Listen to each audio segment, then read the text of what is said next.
అంతరాయ తిమిరోపశాంతయే శాంతపావనమచింత్య వైభవం తం నరం వపుషి కుంజరం ముఖే మన్మహే కిమపి తుందిలం మహః. వసుదేవసుతం దేవం కంసచాణూరమర్దం దేవకీ పరమానందం కృష్ణో వందే జగద్గురుం. శ్రీకృష్ణో వందే జగద్గురుం. భగవద్బంధువులకు, ఆత్మస్వరూపులకు, సత్యాన్వేషులకు స్వాగతం, సుస్వాగతం. జై మ్యాన్ శ్రీకృష్ణ. జై శ్రీకృష్ణ. జై Srikrishna. Man minus mind is equal to god. Vidyaprakash Anandagiri మహానుభావుడు ఎప్పుడు చెబుతూ ఉండేవారు. నాకు అది చిన్నప్పుడు అంతగా అర్థమయ్యేది కాదు, కానీ ఆయన చెబుతున్న పద్ధతి చాలా నచ్చేది. మాకు నిజామాబాద్కి వచ్చారన్నమాట. వచ్చి నిజామాబాద్ లో ఉన్న ఒక పెద్ద గ్రౌండ్ లోపల, ఒక కాలేజ్ గ్రౌండ్ లో చెప్తుండేవారు, man minus mind is equal to god. అంటే గాడ్ అంటే నేను ఈక్వేషన్స్ క్యాలిక్యులేట్ చేసేవాడిని. అంటే man is equal to god plus మైండా? తప్పు, అంటే ఈక్వేషన్ తప్పు అయిపోతుంది అప్పుడు. అంటే మ్యాన్ అంటే దేవుడు ప్లస్ బుద్ధి రెండు కలిపితే మనిషా అన్నటువంటి ఆలోచన వచ్చేది. నాకు చిన్నప్పుడు అర్థమయ్యేది కాదు. తర్వాత అర్థమయ్యేసరికి అయిపోయింది. జీవితంలో 2-3 దశాబ్దాలు గడిచిపోయాయి. ఆ తర్వాత మనిషి ఆలోచనలని నిగ్రహించుకోగలిగితే, మనిషి తనలోంచి చిత్తమును తీసేయగలిగితే తనలో ఉన్నటువంటి భగవంతుడి స్వరూపాన్ని చూడగలుగుతాడు. ఎందుకంటే మన లోపల ఉంది, ఆ భగవత్ తత్వం అనేటటువంటిది ఉంది. పాలలోంచి పెరుగు, వెన్న, నెయ్యి ఇవన్నీ ఒకదాని తర్వాత ఒకటి ఏ విధంగానైతే మదనం చేయగా వస్తాయో, అదే విధంగా మనని మనం మదనం చేసుకుంటే, మన మేధస్సుని మదనం గనక చేసుకోగలిగితే మనలో ఉన్నటువంటి భగవంతుణ్ణి గుర్తించగలుగుతాం. కాబట్టి మనలో ఉన్న భగవంతుణ్ణి గుర్తించాలి అంటే క్రమ పద్ధతి లోపల అంతర్ముఖులు కావాలి. అంతర్ముఖులు అంటే మనకు మనము చూసుకోగలగాలి. బయట ప్రపంచాన్ని చూస్తూ గనక ఉన్నట్లయితే మనకేమవుతుందంటే దాన్ని బహిర్ముఖం అంటాం కదా. ఆ బహిర్ముఖం అయినంత వరకు కూడా బయట ఉన్నటువంటి విషయాలన్నీ కూడా మనని ప్రభావితం చేస్తాయి. మనని ఎప్పుడైతే బయట విషయాలు ప్రభావితం చేస్తాయో అప్పుడు మన మనస్సు వాటిపైనే కేంద్రీకరించి ఉంటుంది. దానివల్ల ఏమవుతుంది, ఒకరి జీవితం లోపల పరిణతి పొందడానికి అవకాశం లేదు. మనం ఎప్పుడూ చెప్పుకున్నట్టుగానే చిన్నప్పుడు ముందు అసలు ఏమీ తెలియదు, అమాయకత్వం. అలాగే అందరితో పాటు అలా వెళ్ళిపోతుంటాం స్కూల్లోకి, ఏడుస్తూ వెళ్తుంటారు కొంతమంది నవ్వుతూ వెళ్తుంటారు, కొంతమంది పేరెంట్స్ అన్నారని వెళ్తారు, కొంతమంది ఫ్రెండ్స్ ఉంటారని వెళ్తారు. ఏదో స్కూల్ అయిపోయింది, మెల్లగా కాలేజ్ వస్తుంది, ఆలోచనలు కూడా పెరుగుతూ ఉంటాయి. కానీ క్రమ పద్ధతిలో వాళ్ళ ఆలోచనలన్నీ కూడా డబ్బు సంపాదించడము, ఉద్యోగం మీదకే వెళ్తాయి. డబ్బు సంపాదించడము, ఉద్యోగము వచ్చిందంటే అందులో కొనసాగుతూ ఉంటారు. అయితే దురదృష్టం ఏంటంటే ఇప్పుడు మార్కెట్ లోపల ఎన్ని ఉన్నాయంటే ఇవన్నీ దాటే అవకాశం లేకుండా చేశారు. ఇంతకు ముందు ఏమయ్యేదంటే మన పెద్దవాళ్ళ, మన అమ్మలు, మన అమ్మమ్మలు, మన గ్రేట్ గ్రాండ్ పేరెంట్స్ ఉన్నప్పుడు బయట మార్కెట్ లో దొరికే వస్తువులు తక్కువ ఉండేవి. కాబట్టి మాక్సిమం ఒక సీలింగ్ ఫ్యాన్, ఒక టేబుల్ ఫ్యాన్ కొంటే చాలా గ్రేట్ అన్నమాట. ఒక టేబుల్ ఫ్యాన్ కొని, ఒక మంచి కుక్కర్, ఒక గ్యాస్ స్టవ్ కుక్కర్ కొన్నారంటే వాడు చాలా గ్రేట్. అయిపోయింది, జీవితం లోపల అన్ని సాధించినట్టే లెక్క. సో మా మామగారు అదే అడుగుతారు అనమాట, నేను సాధించలేదా? ఏం సాధించలేదు, మీరు సాధించినవన్నీ నేను సాధించాను అంటారు ఆయన. నేను హైలీ ఎడ్యుకేటెడ్, నేను మా ఇంట్లో అన్నీ ఉన్నాయి, ఆఖరి కారుతో సహా ప్రతి ఒక్క వస్తువు కొనుక్కోగలిగాను, పిల్లలందరూ మంచి అభివృద్ధి చెందారు, నేనేం సాధించలేదు అని. సో ఈ విధంగా ఏంటంటే ఒక్కొక్క జనరేషన్ కి వస్తువులు పెరుగుతున్నాయి, కానీ సంతోషం మాత్రం అదే. అయితే అదృష్టం ఏంటంటే మన పూర్వ కాలం వాళ్ళకి ప్రశాంతత అనేటటువంటిది ఉండేది కాస్త. ఆ రోజులు ఇంత గడ్డుగా ఉండేవి కాదు. కరోనా తర్వాత రోజులు ఎంతగా పాడయ్యాయో మనం తెలుసుకున్నాం. సో దానివల్ల ఏమైపోయిందంటే మన లోపల భగవంతుడిని మనము నొక్కేయడం మొదలెడుతోంది. ఎందుకు? భగవంతుడిని మనం ఏం చేసాము, సర్వత్రా ఉన్నటువంటి భగవంతుడిని ఎక్కడో ఒక చోట ఫిక్స్ చేసేసి ఒక టెంపుల్లో పెట్టేసాము. ఇంకా అంతే. ఆ టెంపుల్ వెళ్ళినప్పుడు జాగ్రత్తగా ఉంటాము, ఇంట్లో ఉన్నప్పుడు ఇష్టం వచ్చినట్టు చేయొచ్చు. లేదంటే దేవుణ్ణి వైకుంఠంలోనో కైలాసంలోనో మణిద్వీపంలోనే పెట్టేసేయడము, మన వీలైనంత దుర్మార్గాలు ఇక్కడ చేయడం. సో దీనివల్ల ఏమైపోయిందంటే మన లోపల ఆ దైవత్వం అనేటటువంటిది చనిపోయింది. మరి దైవత్వం చనిపోయింది, మరి కానీ దైవత్వాన్ని తెలుసుకోవాలని కొంతమంది ఎప్పుడూ ప్రయత్నం చేస్తూనే ఉంటారు. శ్రీకృష్ణుడు కూడా ఏమన్నాడు, వేలాది మందిలో ఏ ఒక్కడో ట్రై చేస్తూ ఉంటాడు, ఆ ట్రై చేసే వాళ్ళ లోపల మళ్ళీ ఏ ఒక్కడో దీన్ని సాధించగలుగుతాడు అని చెప్పాడు. కాబట్టి శ్రీకృష్ణుడు కాలంలోనే ఆయన ఆ మాట అన్నాడు అంటే 5,000 6,000 సంవత్సరాల కింద మనం ఇంకెక్కువ ఆలోచించవలసినటువంటి అవసరం లేదు. ఎందుకంటే ఈ మార్గంలోకి రావడం అనేది అది ఏదో పూర్వజన్మ సుకృతం లేదే వచ్చే అవకాశం లేదు. అయితే ఈ మార్గం అంటే కూడా ఏదో బండ పారాయణలు, బండ పూజలు, బండ ఇవి కాకుండా కొద్దిగా బుద్ధి పెట్టడం. బుద్ధి పెడుతూ ఎందుకు చేశాననడం. అవన్నీ చెయ్యండి, పూజలు చేయండి, పారాయణం చేయండి, మీరు చెయ్యండి. కానీ అందులోపల భక్తి అనేటటువంటిది ఒకటి అందులోపల ఖచ్చితంగా ఉంచాలి. ఆ భక్తి లేనప్పుడు ఏమవుతుందంటే ఏ పని చేసినా కూడా అది వృధా. మళ్ళీ ఎప్పుడు నేను చెప్పే నా పాత జోకే చెప్తాను. ఓకే, ఒక వ్యక్తి 90 కిలోలు ఉన్నాడు. ఓకే, ఆ 90 కిలోలు ఉన్నటువంటి వ్యక్తి రోజుకు ఒక 5 నిమిషాలు నడుస్తున్నాడు. 5 నిమిషాలు వాకింగ్ చేస్తున్నాడు. ఎప్పుడైనా వాకింగ్ కుదరనప్పుడు ఇంట్లోనే ఓ 4 రౌండ్లు వేస్తున్నాడు. అమ్మయ్య చాలు అని చెప్పేసి అనుకుని నా వెయిట్ తగ్గుతుంది అనుకుంటున్నాడు. అలా 10 ఏళ్ళు చేశాడు, 20 ఏళ్ళు చేశాడు, 30 ఏళ్ళు చేశాడు, 40 ఏళ్ళు చేశాడు. ఏమి తగ్గలా, నేను ఇంతేలే అని చెప్పేసి అనుకుని వదిలేశాడు. అలా పక్కింట్లో ఒక అబ్బాయి ఉన్నాడు. ఇతని వయసు వాడే, 50-60 ఏళ్ళ వయసు వాడు. అతను 120 కేజీలు ఉన్నాడు. అతనికి ఓ రోజు ఎలా సిస్టమేటిక్ గా చెయ్యాలి అని చెప్పి తెలిసింది. దానికి కావలసినటువంటి సాధన అంతా చేయడం మొదలెట్టాడు. అతను ఒక 6 నెలల్లో మంచి టోన్ అయింది బాడీ.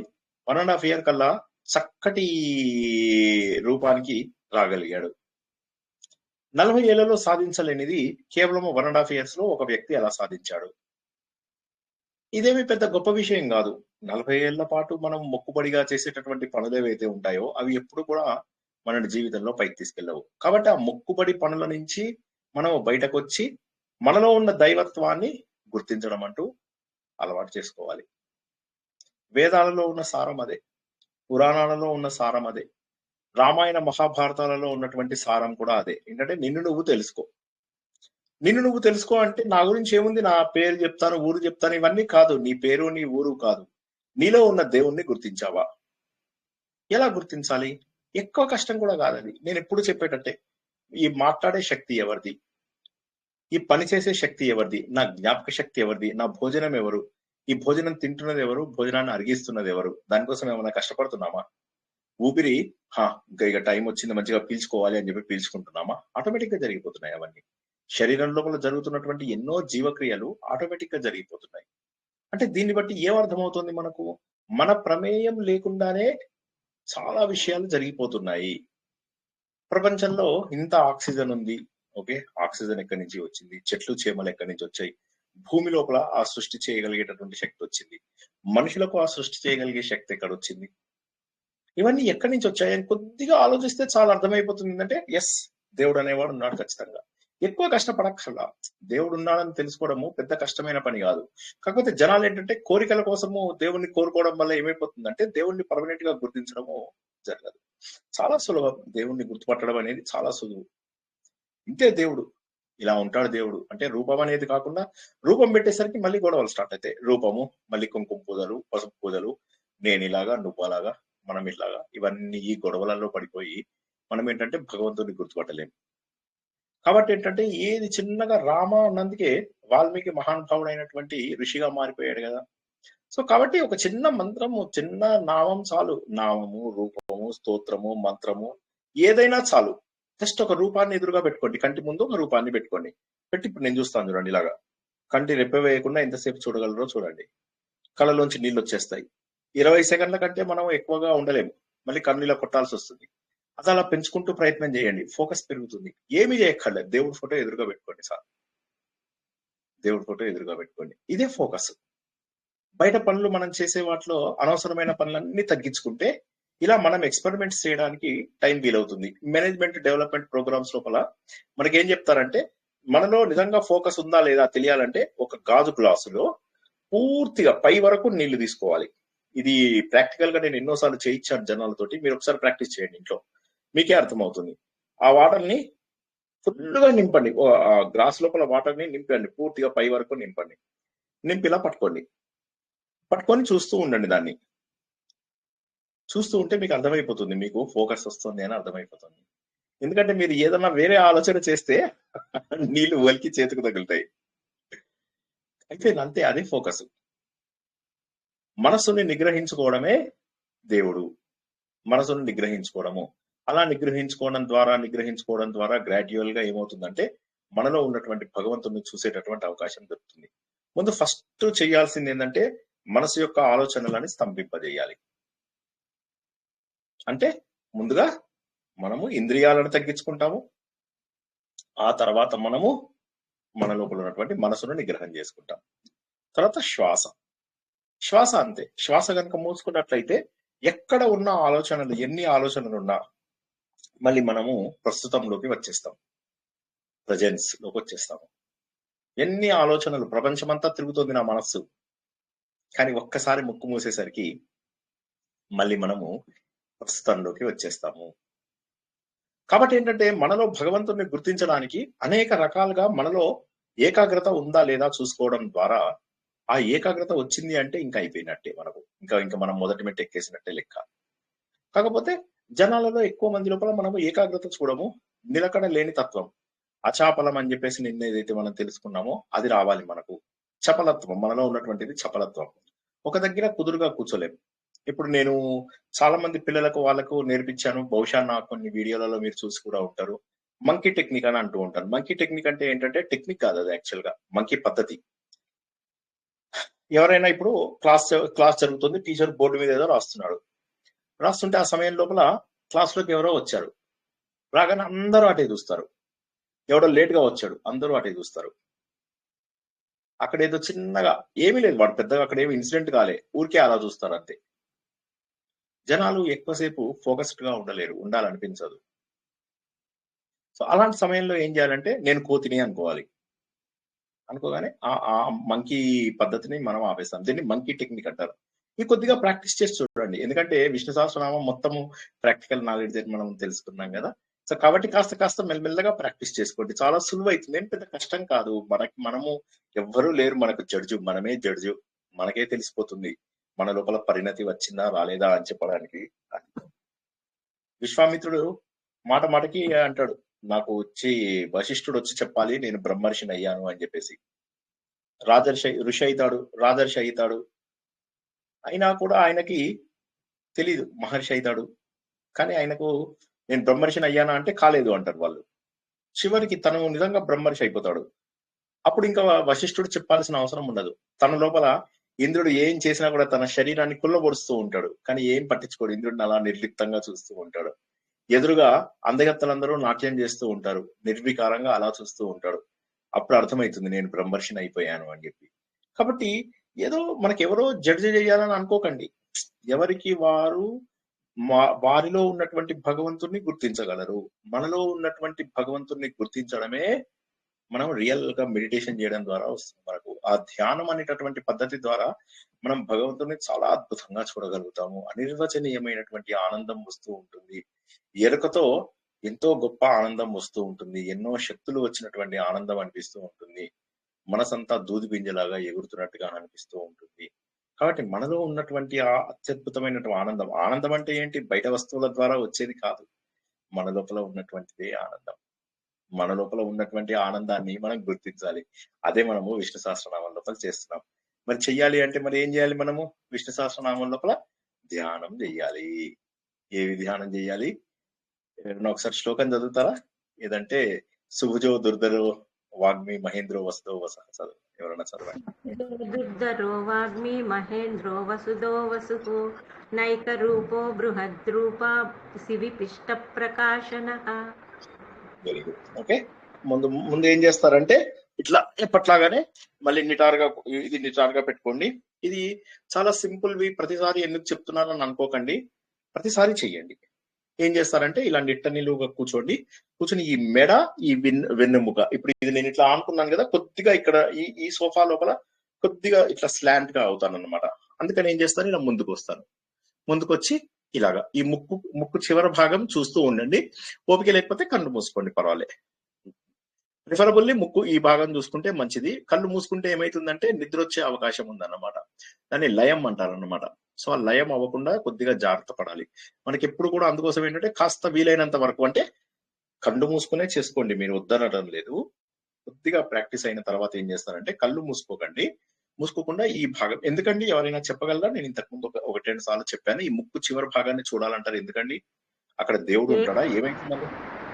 ఏకాగ్రత కోసం దృష్టి ఎక్కడ వెళ్ళిపోదు, దానిపైన కేంద్రీకరిస్తాం కాబట్టి. కరెక్ట్ గా అది ఏంటి అంటే ఎందుకు అక్కడ ఆ అంటే శ్వాస ముక్కు కోసం చూస్తాం సార్. ఆ శ్వాస దాని సంబంధించి చూస్తాము. మనం వదిలిన శ్వాస ఎక్కడైతే ఆగుతుందో అక్కడ ఏకాగ్రతగా చూడాలని చూస్తాము. కరెక్ట్, అది ఉత్తర గీతలో మనకు చెప్పింది. కానీ దానికి కూడా ఒక మాట మీరు అన్నది అంటే కరెక్ట్. మన అది మనం ఉత్తర దృష్టి గీతలో కూడా తెలుసుకున్నాం. మన దృష్టి కూడా అటు ఇటు వెళ్లకుండా ఉంటుంది సార్. కంటికి వేరే ఏది కనపడదు. అట్ ద సేమ్ టైం కళ్ళు మూసుకోము. ఇప్పుడు కళ్ళు పూర్తిగా మూసుకుంటే ఏమవుతుంది? మనకు నిద్ర వస్తుంది. కళ్ళు తెరిచామంటే ఏమవుతుంది? ఎదురుగా జరిగే సంఘటనలు చిన్నగా మనల్ని ప్రభావితం చేస్తాయి. అయితే సాధనలో మొదటి స్థాయిలో ఉన్న వాళ్ళు ఏం చేస్తారంటే ఇప్పుడు ఇలా కూర్చోండి, కూర్చుని ఏం చేస్తారంటే కళ్ళను మూసుకోండి చక్కగా.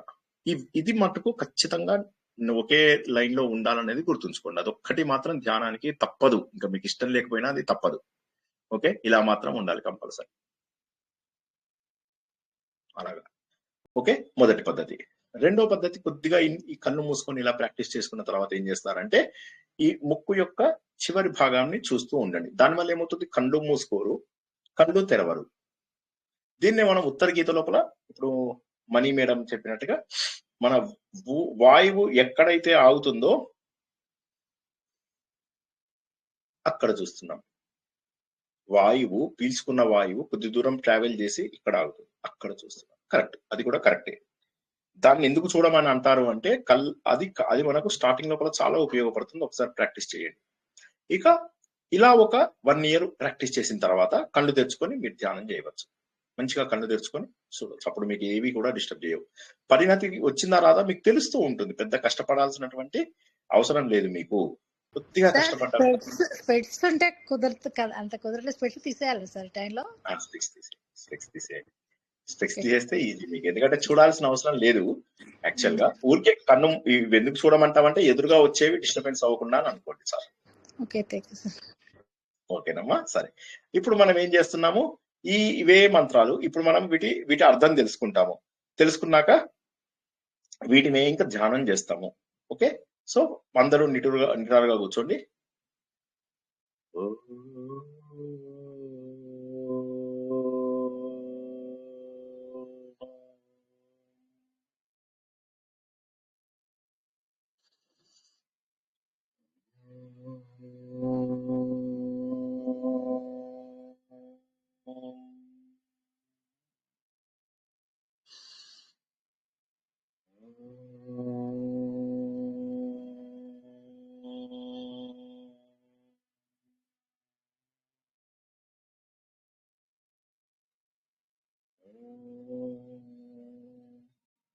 సుభుజాయ నమః.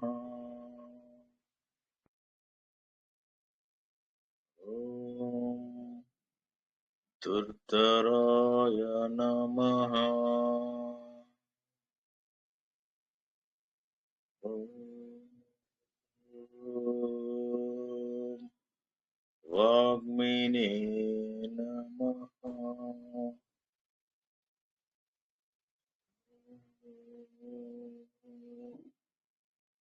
మహేంద్రాయ నమః.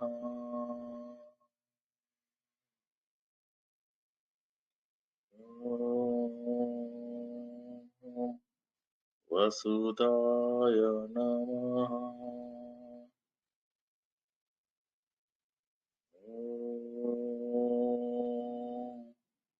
వసవే నమః.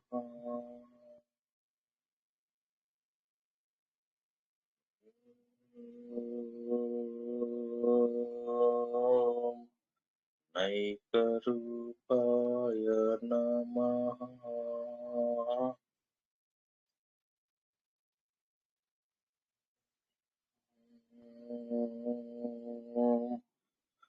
బృహద్రూపాయ నమః. ఓం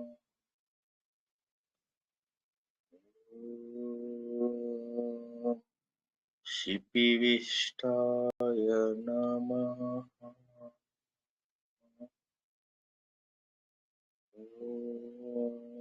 ఓం ప్రకాశనాయ నమః.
జై శ్రీకృష్ణ.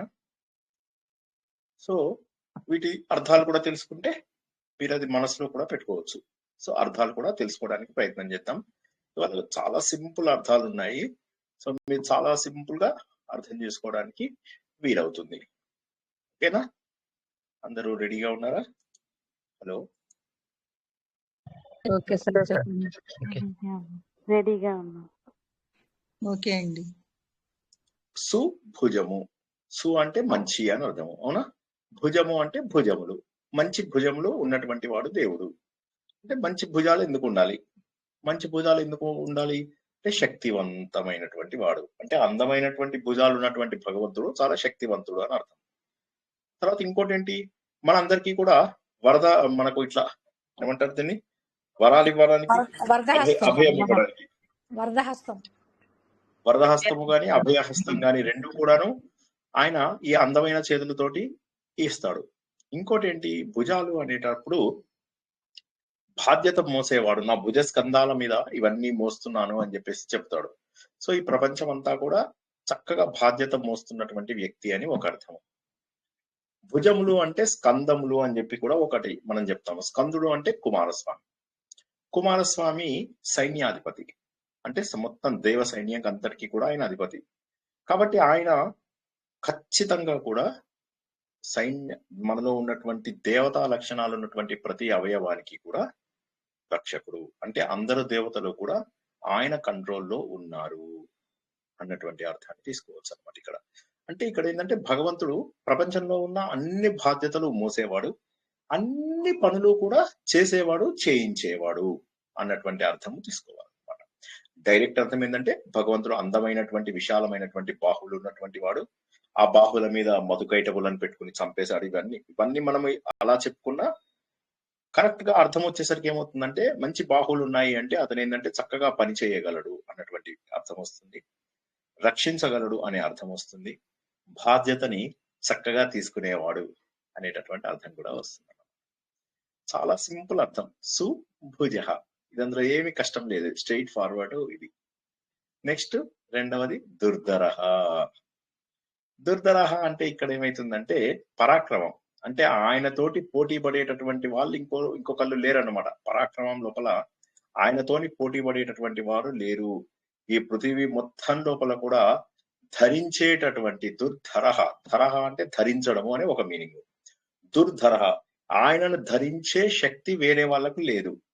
అంటే ఏంటి, ఆయనే అందరినీ ధరించాడు. ఆయనను ధరించే ఆ శక్తి మనకు కాదు అంటే ఆయనే ఈ ప్రపంచం అంతా కూడా ధరించాడు. ప్రపంచమంతా ధరించడం అంటే ఇప్పుడు మనం ఉన్నటువంటిది భూమి. భూమిని ఎవరు ధరించాడు? ఆయనే.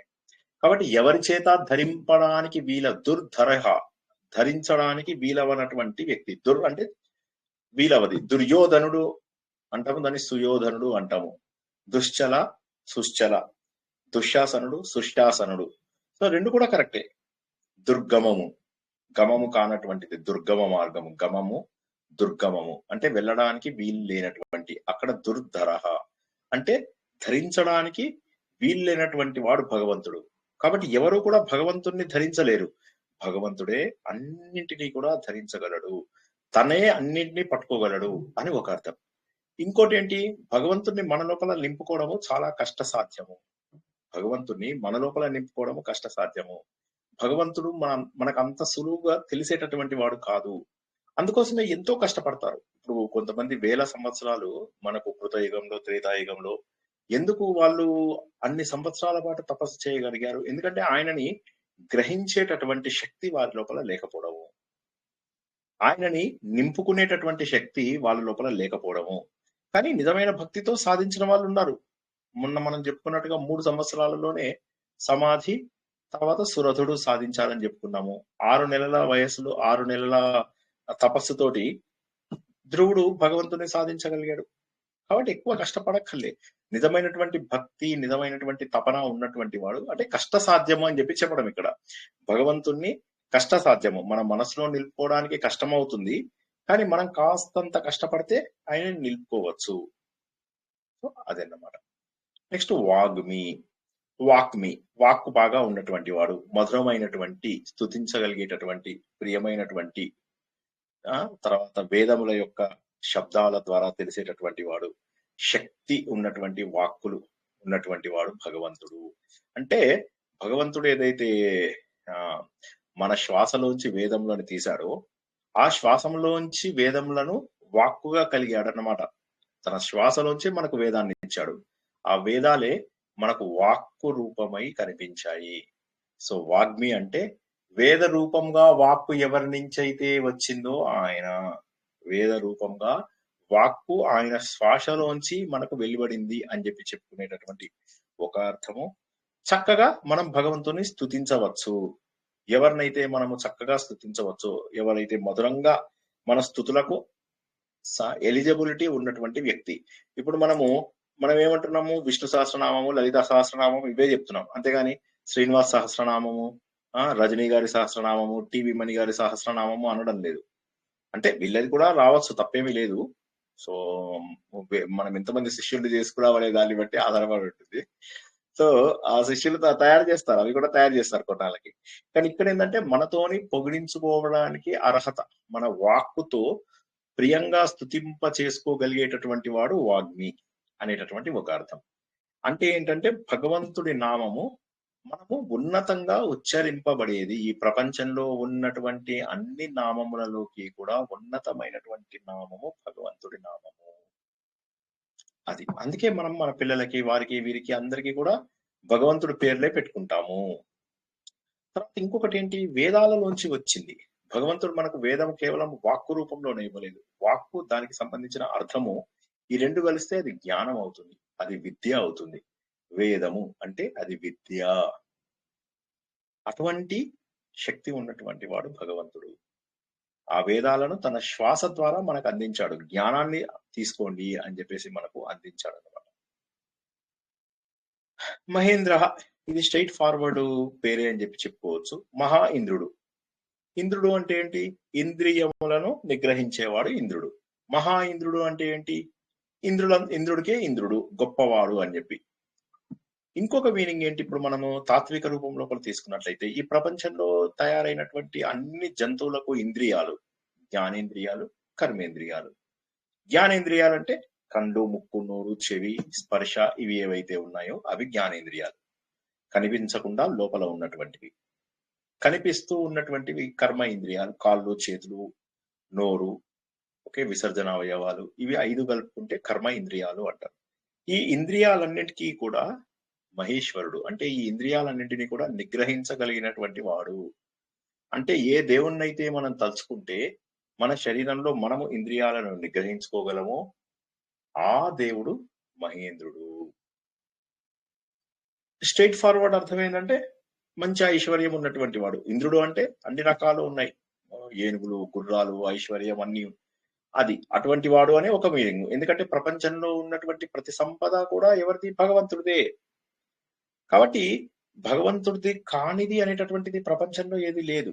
కాబట్టి ఈ ఉన్న సంపద అంతటికీ కూడా ఈశ్వరుడు ఆయననే. ఆయననే మహా ఇంద్రుడు. ఈశ్వరులకే ఈశ్వరుడు, రాజులకే రాజు, దేవుళ్ళకే దేవుడు. అటువంటి వాడన్నమాట పరమ ఐశ్వర్య సంపన్నుడు అని.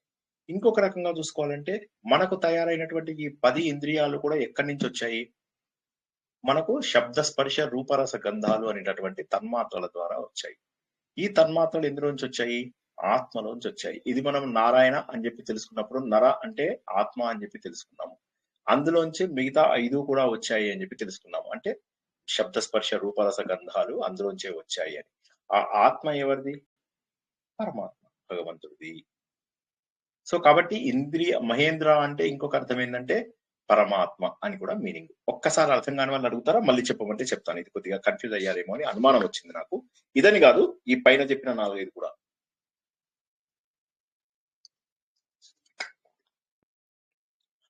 ఏదైనా మొహమాటం లేకుండా అడగండి. మనం ఇప్పుడు ఏమేమి తెలుసుకున్నాము? ఇందు లోపల సుభుజ, అందమైన భుజాలు. భుజాలు పెద్దగా ఉన్నాయి అంటే ఏంటి? ఎక్కువ బాధ్యతలు తీసుకుంటాడు అనేటటువంటి ఒక అర్థం తీసుకున్నాం. స్కందుడు, భుజాలనే స్కందం అని కూడా అంటారు. స్కంద అంటే ఇదనమాట భుజాలు అని చెప్పి. ఇప్పుడు మాకు కూడా ఆర్ఎస్ఎస్ లోపల స్కంద అంటారు. అనగానే మేము కర్రని ఇలా పైకి పెట్టుకుంటాం అన్నమాట భుజాల మీదకి.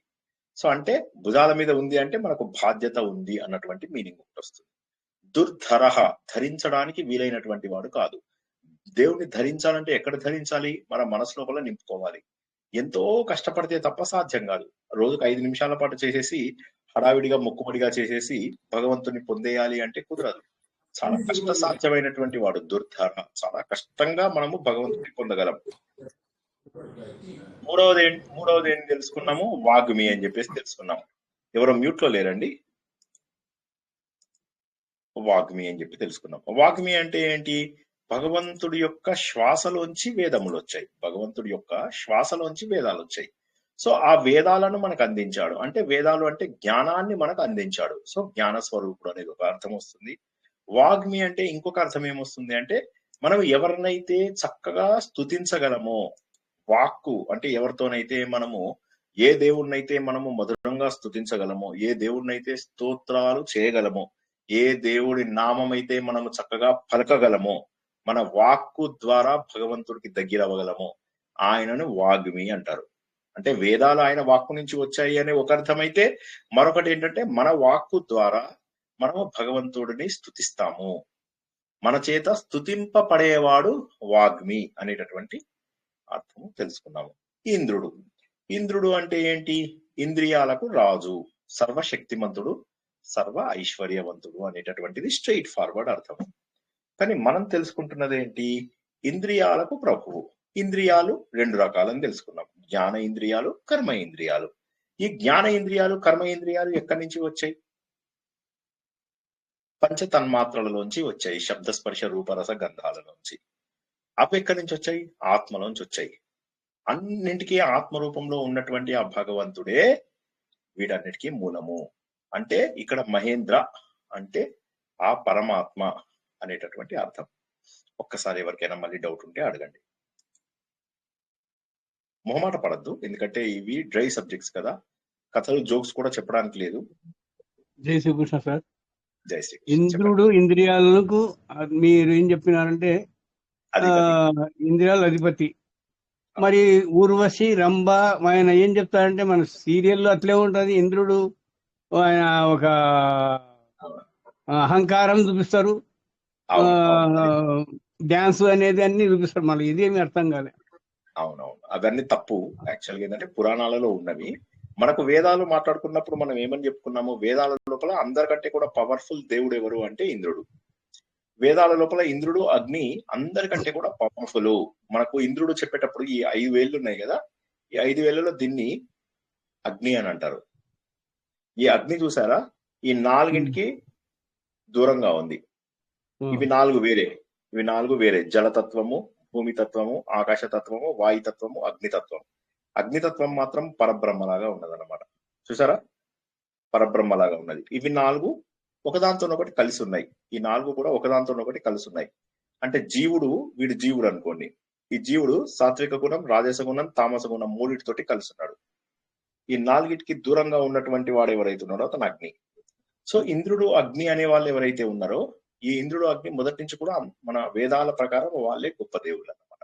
రైట్ అంతకంటే సార్. గొప్ప ఇప్పుడు దేవుళ్ళు. సినిమాల్లో సీరియల్లో వదిలేయండి, సినిమాల వదిలేయండి, అవి ఏదో మన హిందూ ధర్మం అబద్ధాలు. ఎందుకు అధ్యయనం చేయదు? మన హిందువులను మనం చెప్పేది, మనం అక్కడ ఏమైతుందంటే పరాక మతంలో పోవడానికి ఇదే ఆస్కారం మనకు. ఫస్ట్ మెయిన్ పాయింట్ మన ప్రచారం అయిపోయినట్లుంది ఇది. మనం ఎందుకు అధ్యయనం చేస్తలేరు? ఎవరు అధ్యయనం చేయడం కొన్ని ఏళ్ళ నుంచి జరుగుతుంది. హిందూ ధర్మాన్ని కాపాడుకుని లేదా మన అంతలో మనమే పాడైపోతుంది హిందూ మతం, నాకు అభిప్రాయం. అవును, మీరు ఎందుకు అన్నది చేస్తలేరు? కరెక్ట్. మీరు అన్నది కరెక్ట్. ఎవరు చేయరు. ఎందుకోసం అంటే ఎవరికి తెలియదు కాబట్టి. ఇప్పుడు ఎవరికి తెలుసు చెప్పండి దీని గురించి? ఎవరికి ఉండరు కదా తెలుసు? సార్, మస్తు మంది ఉండరు. ఎందుకు ప్రవక్తలు మీలాంటి వాళ్ళు మస్తు ఉండరు దేశంలో. ఎందుకు అధ్యయనం చేయరు? పరిపూర్ణానంద స్వామి ఉన్నారు, సుందర చైతన్య స్వామి ఉన్నారు, ఇవెంత మంది ఉన్నా కానీ ఒక్కరు సినిమా ఫీల్డ్ ను పట్టు తప్పు పట్టి దాన్ని ఎందుకు మన ఇప్పుడు వాళ్ళు చేసినా వీళ్ళు సపోర్ట్ ముస్లింస్ ఇచ్చేవాళ్ళు లేరు కదా సార్. అసలు ముస్లింస్ సినిమా తీస్తారా? ముస్లింస్ సినిమాది తీయరు. మరి యేసుక్రీస్తు వాళ్ళు తీస్తే కూడా కానీ మంచిగా ఉంటది అది వాళ్ళది. మన ధర్మమే ఎక్కడ నాశనం అయిపోతుంది. అది నా అభిప్రాయం. ఎదురు తిరుగుతుంది వాళ్ళు తీస్తే. వాళ్ళు ఆబ్జెక్ట్ చేసినా అభిమానులు ఉంటారు కదా, వాళ్ళు ఎదురు తిరిగి వీళ్ళని తన్ని పడేస్తారు. అంతే, ఎవరు వింటారు? డైవర్ట్ ఐక్యత లేదు అయిపోతుంది సార్. టాపిక్ ముందు హిందూ ధర్మంలో ఐక్యత లేదు. ముందుకు మీ ఒక్క మాట సార్, మీరేమనుకోకుండా మాట మాట్లాడతా. మీ ఆర్ఎస్ఎస్ వాళ్ళు కూడా అబ్జెక్షన్ చేయొచ్చు కదా. మన ధర్మాన్ని కాపాడుకోవాలంటే ఆర్ఎస్ఎస్ వాళ్ళే ముందుకు ఉండేది అందరికన్నా. మీరు మీ ఇష్టం, మీరు ఏమనుకుంటారో నాకు తప్పుగా అనిపిస్తుంది అనుకోవద్దు. మనం కూడా చేయొచ్చు, మనం కూడా చేయొచ్చు. ఎవరు అంటే మనం చేయొచ్చు అంటే ఒకరితోని కాదమ్మా మేడం గారు, ఒకరితోటి అయ్యేది కాదు. ఒక సంస్థ అనేది ఉంది, ఏదో గాని ఒక గుంపు ఉంటేనే దానికి విలువ. లీడర్సా లేకుంటే మనను కాపాడనుకొని ఎవరు చెప్తలేరు. ఇంకోసారి పెట్టుకోవాలి సార్, టాపిక్ డైవర్ట్ అయిపోతుంది సార్. ఇంకోసారి పెట్టుకోవచ్చు సార్, ఈ చర్చ కానివ్వండి సార్. సరే, ఇంకోసారి పెట్టుకుందాం. ఆయన అన్న పాయింట్ కరెక్టే. ఆయన అన్నది 100% కరెక్ట్. కరెక్టే కానీ ఇప్పుడు ఇంట్రెస్టింగ్ గా ఇప్పుడు ఉంది మనకు కాదు. అట్లా. అవును, ఇప్పటికి కాదు, ఇప్పటికి ప్రస్తుతానికి వదిలేద్దాము. సో కాబట్టి ఏంది, ఇంద్రులో ఇంద్రియాలన్నింటినీ నిగ్రహించుకున్నటువంటి, ఇంద్రియాలను నిగ్రహింపజేసేటటువంటి ప్రభువు మా ఇంద్రుడు. సో అటువంటి ఇంద్రుడిని విష్ణుమూర్తి అని చెప్పేసి అంటున్నారు. అంటే ఇంద్రుడికే ఇంద్రుడు, ఆయన సర్వత్రా వ్యాపించి ఉన్నటువంటి భగవంతుడు, పరబ్రహ్మ, ఆత్మతత్వము అని చెప్పేసి తెలుసుకున్నాం. ఇప్పటి వరకు ఏం డౌట్ లేదంటే ముందుకెళ్తాను, ముందు నామంలోకి వెళ్తాను. తర్వాత వసుదహ. దా అంటే ఎప్పుడు మనకు తెలుసు ఇవ్వడము అని చెప్పేసి, ఓకేనా? మోక్షద, జ్ఞానద. దా అంటే ఇవ్వడము అని చెప్పి మీనింగ్ అన్నమాట. సో కాబట్టి దదాతిలోంచి వచ్చింది కదా, అట్లా ఆ దా అన్నమాట. సో వసుద, వసువు అంటే ఇక్కడ చాలా అర్థాలు ఉన్నాయి. వసువు అంటే ఏంటంటే సంపదలు, అష్ట వసువులు అని చెప్పేసి ఉన్నారు కదా, వీళ్ళు మనకు సంపదలు, ఐశ్వర్యాలు ఇచ్చే వాళ్ళని అష్ట వసువులు అని చెప్పేసి అంటారు అనమాట. ఈ వసు అనే అర్థం ఏంటంటే సంపదలను ఇచ్చేవాడు, సంపదలను తను తప్పకుండా ఇచ్చేటటువంటి వాడు, ఏది కావాలంటే ఆ రకమైనటువంటి వాటిని ఇచ్చేటటువంటి వాడు అనేటటువంటిది ఒకటి. ఇంకొక అర్థం ఏముందంటే వసువు అంటే నివసించడము. వసువు అంటే నివసించడము. ఎక్కడ నివసిస్తాడు? ఆయన వాయువుల లోపల నివసిస్తాడు. వాయువు లోపల నివసించేవాడు వసుద. ఈయనని విష్ణువు అంటే వాయు రూపము. ఎక్కడ ఉన్నది వాయు రూపము? మన ప్రాణం లోపల ఉన్నది. మన ప్రాణము అనేటటువంటిది ఏదైతే ఉన్నదో ఆ ప్రాణ రూపంలో ఉన్నటువంటి భగవంతుడు కూడా వసుద అని చెప్పేది. అంటే అది వసు అని వస్తుంది. ప్రస్తుతానికి వసుద అంటే మనకు సకల ఐశ్వర్యాలు ఇచ్చేవాడు అని చెప్పి గుర్తుంచుకోండి అంతే. ఓకే, అంటే అన్నం కావచ్చు, ధనం కావచ్చు, ఇవన్నీ కూడా ఇచ్చేవాడు. మనకు ప్రాణం, వాయువు ఇచ్చేవాడు, ఇవన్నీ ఇచ్చేటటువంటి వాడు ఎవరైతే ఉంటాడో ఆయన వసుద. తర్వాత ఏంటంటే వసు, ఇది స్ట్రైట్ ఫార్వర్డ్. వసు అంటే 3 రకాలు. ఇయ్యబడేది, ఇప్పుడు ఏదైతే ఈ ఐశ్వర్యం ఏదైతే ఉన్నదో ఆ ఐశ్వర్యం కూడా భగవంతుడే. ఐశ్వర్యము మనకు ఇచ్చేది భగవంతుడు, ఆ ఐశ్వర్యము కూడా భగవంతుడే. ఎందుకంటే భగవంతుడి లోపల ఈ 6 రకాల ఐశ్వర్యాలు ఉంటాయి అని చెప్పి తెలుసుకున్నాం. ఆ 6 ఐశ్వర్యాలు భగవంతుడే కాబట్టి తనే ఐశ్వర్యము, ఆ ఐశ్వర్యాన్ని ఇచ్చేవాడు కూడా ఆయననే. ఈ రెండు కూడా ఒకటే, ఈ 2 పదాలు ఒకటే. వసుద అంటేనేమో ఐశ్వర్యం మనందరికీ ఇచ్చేవాడు, కానీ ఆ ఐశ్వర్యమే తను అయినటువంటి వాడు. ఇంకోటి ఏంటంటే వసు అంటే కప్పడం. కప్పినప్పుడు ఏమవుతుంది? మనని మాయ రూపం లోపల కప్పడం వల్ల ఆయనను మనం గుర్తించలేకపోతున్నాము. కాబట్టి వసు అంటే ఆ అర్థం కూడా తీసుకోవచ్చు. వసు అంటే తన మాయ చేత కప్పబడ్డాడు. కప్పబడడం వల్ల ఏమవుతుంది మనకు తెలియదు. మనం అందరం కూడా మాయలో ఉన్నాము. కాబట్టి ఈ మాయలో ఉండడం వల్ల మనం ఏమైతుంది ఆయనను గుర్తించలేము. సో కాబట్టి మాయ కూడా ఆయననే, తనలోంచి వచ్చినటువంటిదే. ప్రకృతి అనేటటువంటి మాయ ఏదైతే ఉన్నదో అది భగవంతుడిలోంచే వచ్చింది. అదే మనము సురతుడు గురించి, సమాధి గురించి, వాళ్ళ గురించి తెలుసుకున్నప్పుడు ఏమన్నాము, ఎందుకు మేము మా పిల్లలని గాని, మా రాజ్యంలో ఉన్న మనుషులను గాని వీళ్ళందరినీ ఎందుకు వదలలేకపోతున్నాము అంటే, అప్పుడు మీకు మనందరి పైన కప్పినటువంటిది అమ్మవారి మాయ ఏదైతే ఉన్నదో ఆ మాయ వల్ల మనం గుర్తించలేకపోతున్నాము. మహామహులు కూడా ఆ మాయని దాటలేరు. అందువల్లనే ఏమవుతుందంటే మనందరిపైన మాయ ఉంది. ఆ మాయ ఉండడం వల్లనే ఏమవుతుందంటే కొద్దిసేపు పురాణాలు చదువుకుంటున్నప్పుడు కావచ్చు, లేకపోతే మనము శ్మశానంలో ఉన్నప్పుడు కావచ్చు, ప్రసూతిలో ఉన్నప్పుడు కావచ్చు, కొద్దిసేపు సత్యాన్ని గుర్తించగలుగుతాం. కానీ తర్వాత మళ్ళీ మనం మాయలో పడిపోతాం. పడిపోవడం వల్ల ఏమవుతుందంటే మనం సత్యాన్ని గుర్తించలేం. ఏ విధంగానైతే తల్లి నోరు తెరిస్తే తల్లికి నోట్ లోపల అన్ని చూపించేశాడు, మొత్తం విశ్వదర్శనం అంతా అయింది. ఏది నోరు తెరువు అనగానే నోరు తెరిచాడు శ్రీకృష్ణుడు, మొత్తం అన్ని లోకాలు కనిపిస్తున్నాయి. మళ్ళీ తల్లిని ఇలా అనగానే మళ్ళీ మాయ గమ్మేసింది, ఆవిడ మర్చిపోతుంది నా కృష్ణుడే అని చెప్పేసి. ఒక్క క్షణంలోనే భగవంతుడి స్వరూపాన్ని చూసి ఇదేం లేదు, నేనేదో తప్పు చూశాను అనుకుని నా బేబీ ఇతను అని చెప్పేసి అనుకుంది, అంతే. అది మాయ అన్నమాట. దాన్ని కూడా వసు అని అంటారు. ముందటి నామమేమో వసుద్ధ అంటే ఐశ్వర్యంను ఇచ్చేవాడు. అన్నం గాని, ధనం గాని, మనం సంపాదిస్తున్న మనకున్నటువంటి పాడి పంటలు కానీ, భూమిలోంచి వచ్చినటువంటివి కానీ, ఇవన్నీ రకాల ఐశ్వర్యాలు ఇచ్చేటటువంటి వాడు వసుధ. ఇప్పుడు ఏంటంటే ఆ వసు రూపంలో ఉన్నటువంటిది తనే. ఈ ఇయ్యబడేటటువంటి వస్తువులు ఏవైతే ఉన్నాయో ఇవన్నీ కూడా తనే అనేది ఒకటి అర్థం తీసుకున్నాం.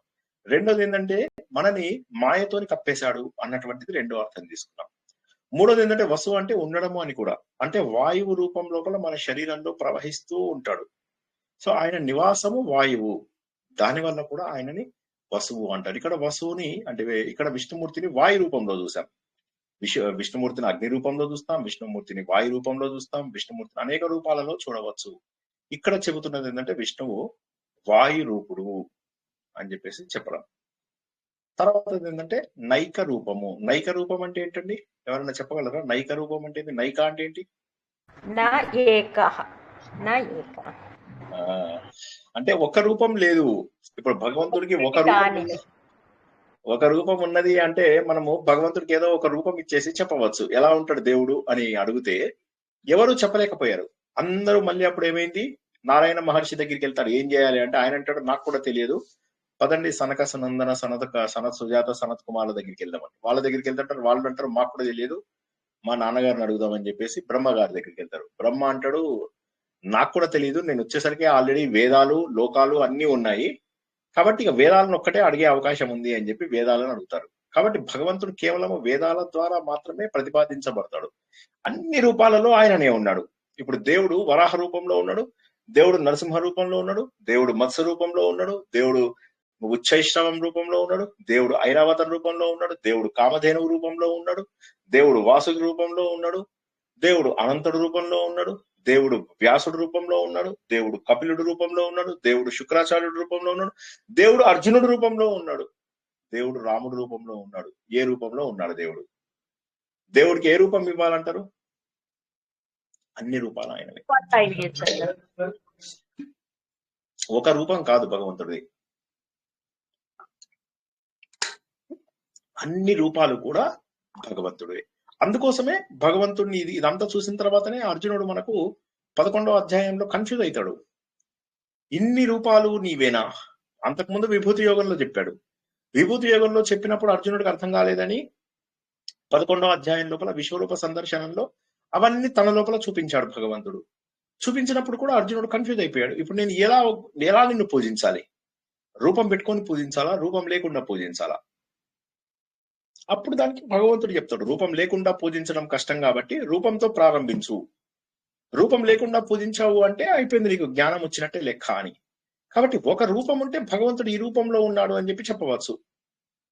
అందరి రూపంలో ఉన్నాడు, రాధిక రూపంలో ఉన్నాడు, టీవీ మణి గారి రూపంలో ఉన్నాడు, రజనీ గారి రూపంలో ఉన్నాడు, మీ అందరి రూపంలో ఉన్నాడు, నా రూపంలో ఉన్నాడు. మరి ఏ రూపం ఇస్తాం భగవంతుడికి? కాబట్టి అన్ని రూపాలలో ఆయననే ఉన్నాడు. నా ఏక రూప, తర్వాత అది బృహద్ రూప, రెండు కూడా ఒకటే. ఒక రూపంలో లేడు అని చెప్పడం ఇక్కడ, అనేక రూపాలలో ఉన్నాడు అని చెప్పేసి అక్కడ.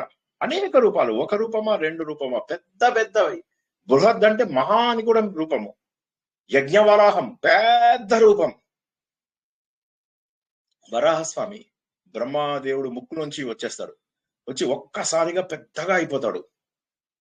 పెద్దగా అయిపోయి ప్రపంచమంతా కూడా తనలోనే ఉందా అన్నంత విశ్వరూపం లోపల వచ్చేస్తాడు. బృహత్ అంటే చాలా పెద్ద అని చెప్పి మీనింగ్. అదే విధంగా మీరు తీసుకున్నట్లయితే త్రివిక్రముడు, వామనుడు ఎవరైతే ఉంటాడో వామనుడు చిన్నగా ఉంటాడు, ఒక్కసారిగా ప్రపంచం మొత్తాన్ని ఆక్యుపై చేసేసాడు. 3 అడుగులు కదా, 3 అడుగులు, ఒక అడుగు ఏమో భూమంతా, ఒక అడుగేమో పైలోకాలన్నీ, ఒక అడుగు కిందున్న లోకాలన్నీ అలా ఆక్యుపై చేసేసి అంత బృహద్ రూపము. నరసింహ రూపము అత్యంత విశాలమైన, అత్యంత పెద్దదైనటువంటి రూపము. శ్రీకృష్ణుడు రూపము, శ్రీకృష్ణుడు ఎన్నోసార్లు విశ్వరూపం చూపించాడు. ఆ విశ్వరూపం లోపల భగవంతుడి యొక్క బృహద్ రూపం కనిపిస్తుంది. సో పెద్దది, చాలా పెద్దదైనటువంటి రూపము. నైక రూపం లోపలేమో ఒక రూపం లేదు, అనేక రూపాలు ఉన్నాయని, బృహద్ రూపంలో చాలా పెద్దదైనటువంటి రూపం ఉన్నది అని చెప్పేసి తెలుస్తుంది. చాలా పెద్దదైనటువంటి అనేక రూపాలు ఉన్నాయి. అది కూడా మళ్ళా ఒక రూపం కూడా కాదు. వరాహస్వామి రూపం లోపల, నరసింహస్వామి రూపం లోపల, శ్రీకృష్ణుడి రూపం, ఇవన్నీ కూడా పెద్ద పెద్ద రూపాలు. ఒకసారి శ్రీకృష్ణుడు విశ్వరూపం ఎత్తాడంటే మొత్తం ఆయననే. మత్స్యావతారంలో చిన్నగా ఉంటాడు అనుకున్న మత్స్యము సముద్రంలో మొత్తము తను ఆక్రమించేస్తాడు. త్రివిక్రముడు రూపంలో చిన్నగా బాలుడు అనుకునేసరికి ప్రపంచం మొత్తం ఆక్రమించాడు. అంటే దీని అర్థం ఏంటి అంటే భగవంతుడు సర్వాంతర్యామి. భగవంతుడు అన్ని చోట్ల వ్యాపించి ఉన్నప్పుడు మనం భగవంతుణ్ణి ఇక్కడ ఉన్నాడా అక్కడ ఉన్నాడా అని చెప్పి ఒక దేవాలయంలో పెట్టి తిరుపతిలో పెట్టాము. అయితే అదే టైంకి ఏమైంది, కొంతమంది శ్రీశైలం వెళ్ళారు. మరి ఇప్పుడు ఎట్లా? దేవుడు తిరుపతి నుంచి శ్రీశైలంకి రావాలి, మరి తిరుపతిలో ఉన్న భక్తుల సంగతి ఏంటి? సో కాబట్టి భగవంతుడు అన్ని చోట్ల ఉండి ఉండాల్సిందే, తప్పనిసరిగా అన్ని చోట్ల ఉండి ఉండాలి. అన్ని చోట్ల ఉన్నాడు అంటే కేవలం మీ ఆలయాలలోనే ఉన్నాడా? కాదు, మీ హృదయంలో కూడా ఉన్నాడు. దీన్ని మనం మాటి మాటికి విష్ణు సహస్రనామంలో గుర్తుంచుకోవాలి. ఏంటంటే భగవంతుడు నాలోనే ఉన్నాడు. ఎందుకోసము మనం చెప్పాం ఏమనంటే, మనము మన లోపల కనుక నిజంగా భక్తి పెట్టుకుంటే, ఓకే, మీరు ఇచ్చేటటువంటి నీరు ఉంటది కదా, తాగే నీరు, ఇప్పుడు నేను తాగిన నీరు ఇది తీర్థం అయిపోతుంది. నా లోపల కనుక భక్తి ఉంటే నేను చేసే డిన్నర్ ఉంది కదా, ఆ డిన్నరు ప్రసాదం అయిపోతుంది. నా ఇల్లు నిజంగా నా లోపల భక్తి ఉంటే నా ఇల్లే దేవాలయం. నా లోపలే భక్తి ఉంటే నేనే దేవుణ్ణి. నా వాక్కు లోపల భక్తి ఉంటే నేను మాట్లాడే ప్రతి మాట కూడా మంత్రమే. నేను చేసే యాత్రల లోపల కనుక భక్తి ఉంటే ప్రతి యాత్ర కూడా ఒక తీర్థయాత్రనే. ఇలాగా భక్తి అనేటటువంటిది మూలంగా పెట్టుకున్న ప్రతి ఒక్కరికి కూడా భగవంతుడిని గుర్తించగలరు. భగవంతుడికి కావాల్సినది భావన, భగవంతుడికి కావాల్సినది నువ్వు ఏమని అనుకుంటున్నావు. కాబట్టి మనసుని నిగ్రహించుకోవడమే మనకు ముఖ్యము. గత ఎన్నో రోజులుగా మనం ఏం చెప్పుకుంటున్నాము, మనస్సు నిగ్రహించుకొని మంత్రములు చదవాలి, మనస్సు నిగ్రహించుకొని. అందుకే ఒకటే శ్లోకం, మనం ఆ ఒక్క శ్లోకమే కష్టపడి చదవండి, ఆ ఒక్క శ్లోకమే కష్టపడి చదవండి. ఒక్క 2-3 రోజులలో నోటికొచ్చేస్తుంది శ్లోకము. ఆ శ్లోకంలో ఉన్న ప్రతి పదానికి అర్థం తెలుస్తుంది. అర్థం తెలుస్తూ మెడిటేషన్ చేస్తూ ఉంటే జస్ట్ ఒకసారి ఊహించుకోండి, వారం లోపల ఎంత శక్తి వస్తుంది అనేది. మనం విష్ణు సహస్రనామాన్ని అట్లా మహోన్నతంగా నేర్చుకుంటున్నాము. తర్వాతది షిపి విష్ట. ఇక్కడ షిపి అంటే ఏంటి? షిపి అంటే 2 అర్థాలు ఉన్నాయి. షిపి అంటే ఒకటేమో పశువులు, ఇంకోటి ఏంటంటే షిపులు అంటే కిరణాలు అని చెప్పేసి 2 రకాల మీనింగ్ అనమాట. షిపి అంటే పశువులు. పశువుల రూపంలో దేవుడు ఎందుకు ఉంటాడు అంటే, పూర్వకాలం లోపల యజ్ఞ రూపం లోపల కొన్ని బలులు జరిగేవి. అయితే ఆ యజ్ఞ రూపంలో ఉన్నటువంటిది విష్ణుమూర్తే. ఆ యజ్ఞానికి బలి ఇచ్చేటటువంటి పశువులు, తర్వాత బొమ్మ పశువులు, మొదట్లో బొమ్మ పశువులు స్టార్ట్ అయ్యాయి, తర్వాత మనుషులు రియల్ జంతువులను కూడా బలి చేయడం మొదలెట్టారనమాట. వాటిల్లో ఉన్నటువంటిది కూడా భగవంతుడే. అంటే పశువుల రూపంలో యజ్ఞానికి ఇచ్చేటటువంటి రూపం ఏదైతే ఉన్నదో అది భగవంతుడు, మొదటిది. రెండవది ఏంటి? రెండవది ఏంటంటే ఈ కిరణాలు. షిపులు అంటే కిరణాలు. షి అంటే శీతలము, పి అంటే తడిని గ్రహించడం శక్తి అన్నమాట. సో తడిని గ్రహించేటటువంటి శీతలాన్ని, తడిని గ్రహించేటటువంటి శక్తి ఉన్నటువంటి వాడు సూర్యుడు. సో ఆ సూర్యుడు రూపం లోపల, కిరణాల రూపం లోపల సర్వత్రా వ్యాపించి చొచ్చుకుని పోయేటటువంటి వాడు షిపి విష్టః. షిపి విష్టః సూర్య కిరణాల రూపంలో ఈ ప్రపంచమంతా వ్యాప్తి చెందినటువంటి వాడు. అన్ని పశువుల రూపంలో ఉన్నాడు అంటే అర్థం ఏమిటి? మనం యజ్ఞమునకు సమర్పించే రూపం ఏదైతే ఉన్నదో ఆ రూపంలో భగవంతుడు ఉన్నాడు. చాలా మంది యజ్ఞంలో వాళ్ళని వాళ్ళే నరికేసుకుందామని ప్రయత్నం చేస్తూ ఉంటారు. మనం అది తెలుసుకున్నా కూడా భాగవతం లోపల. సో కాబట్టి ఏమవుతుందంటే ఆ యజ్ఞ పశువులు కూడా భగవంతుడే, ఈ కిరణాలన్నీ కూడా భగవంతుడే. వీటిని శిపులు అంటారు. షిపులు అంటే పశువులు అనేటటువంటి అర్థం. ఇది ఈ శ్లోకంలో చివరిది ఏంటంటే ప్రకాశన. ప్రకాశన అంటే ఏంటి? అందరినీ ప్రకాశింపజేసేవాడు, అన్నింటినీ ప్రకాశింపజేసేటటువంటి లక్షణం ఉన్నవాడు. ప్రకాశింపజేయడము అంటే సూర్యుడి రూపంలోనా, అగ్ని రూపంలోనా, చంద్రుడి రూపంలోనా, ఇవన్నీ ఒకటే అయినప్పటికీ కూడా మనను చైతన్య రూపంలో ప్రకాశింపజేస్తాడు. చైతన్య రూపంలో మనలో ఉన్నటువంటి రూపం ఏదైతే ఉందో చైతన్య రూపం, ఆ రూపం లోపల మనల్ని అందరినీ కూడా ప్రకాశింపజేస్తాడు భగవంతుడు. సో మన లోపల జ్ఞాన జ్యోతిని వెలిగిస్తాడు భగవంతుడు. మన లోపల జ్ఞాన జ్యోతిని వెలిగించే ఆ భగవంతుడినే మనం ప్రకాశన అని చెప్పేసి అంటాము. సో చాలా అద్భుతమైనటువంటివి తెలుసుకున్నాము. మళ్ళీ ఒక్కసారి చెప్తా. ప్రకాశన అంటే మనందరి లోపల వెలుగు నింపేవాడు, మనందరినీ ప్రకాశింపజేసేటటువంటి లక్షణం ఉన్నవాడు. ప్రకాశింపజేయడం అంటే ఈ శరీరానికి తనంతట తను చైతన్యంగా ఉండే శక్తి ఉండదు, పడిపోతుంది. కాబట్టి దీన్ని ప్రకాశవంతంగా చైతన్యవంతంగా చేస్తాడు. దాన్ని ప్రకాశన. సో మీరు ఎలా చదువుకోవాలి? ఓం ప్రకాశనాయ నమః అన్నప్పుడు ఓకే, నా శరీరాన్ని భగవంతుడు ప్రకాశవంతంగా చేస్తున్నాడు, నా శరీరాన్ని భగవంతుడు చైతన్యవంతంగా చేస్తున్నాడు అనుకుంటాం. అలాగా నెక్స్ట్ మళ్ళీ మనకి ప్రకాశన ముందే వచ్చింది శిపివిష్టాయ నమః. ఓం శిపివిష్టాయ నమః. సూర్యకిరణాల రూపంలో ఈ ప్రపంచం అంతా కూడా చొచ్చుకుపోయి వస్తున్నటువంటి ఆ పరమాత్మ అన్ని చోట్ల కూడా వ్యాపించి ఉన్నాడు. యజ్ఞ యాగాదులలో పశువుల రూపంలో తానే బలి అవుతున్నాడు. అంటే బ్రహ్మార్పణం బ్రహ్మహవిః బ్రహ్మాగ్నౌ బ్రహ్మణాహుతౌ బ్రహ్మైవ తేన గంతవ్యం బ్రహ్మకర్మ సమర్పణ. ఈ యజ్ఞంలో సమర్పించే ప్రతి ఒక్కటి కూడా పరబ్రహ్మమే. అందులో ఉన్నటువంటి పశువులు కూడా పరబ్రహ్మమే, యజ్ఞ స్వరూపుడు అనేటటువంటిది ఒకటన్నమాట. ఓం బృహద్రూపాయ నమః అన్నప్పుడు భగవంతుడు చాలా పెద్ద రూపంలో ఉంటాడు, బృహత్ రూపంలో ఉంటాడు అని వరాహస్వామిని ఊహించుకోండి. యజ్ఞవరాహం, పెద్దదైనటువంటి యజ్ఞవరాహం అలా కదులుతూ వెళ్ళి నీళ్ళల్లోకి వెళ్ళి భూమిని బయటికి తీసి తన కూరల పైన నిలబెట్టింది, హిరణ్యాక్షుడితో పోరాడింది ఒక్కొక్కటి. రెండవది మరో బృహద్ రూపము. ఎప్పుడైతే వామనుడికి వరాలన్నీ వచ్చాయో ఆయన త్రివిక్రముడుగా మారిపోయాడు అని చెప్పేసి ఒక అవతారం, కాలుతోని ఇక్కడున్న లోకాలు, ఇంకొక కాలుతోటి పైన ఉన్నటువంటి అన్ని లోకాలను కూడా మొత్తము గ్రహించినటువంటి రూపము. ఇంకొకటి శ్రీకృష్ణుడి విశ్వరూపాన్ని ఊహించుకోండి. అనేక బాహువులు, అనేక ఉదరాలు, అనేక ముఖాలు, కాబట్టి బృహద్ రూపము. ఓం నైక రూపాయ నమః. ఒక రూపం కాదు, భగవంతుడు ప్రతి చోట కూడా ఉన్నాడు, ప్రతి చోట ఉన్నాడు అని చెప్పేసి అందరిలో వ్యాప్తి చెందినటువంటి వాడు భగవంతుడే అని చెప్పి ఇందాక చెప్పుకున్నటువంటివన్నీ ఊహించుకోండి. ఏమని? భగవంతుడు ఏనుగులో ఉన్నాడు, భగవంతుడు గుర్రంలో ఉన్నాడు, భగవంతుడు చెట్ల రూపంలో ఉన్నాడు.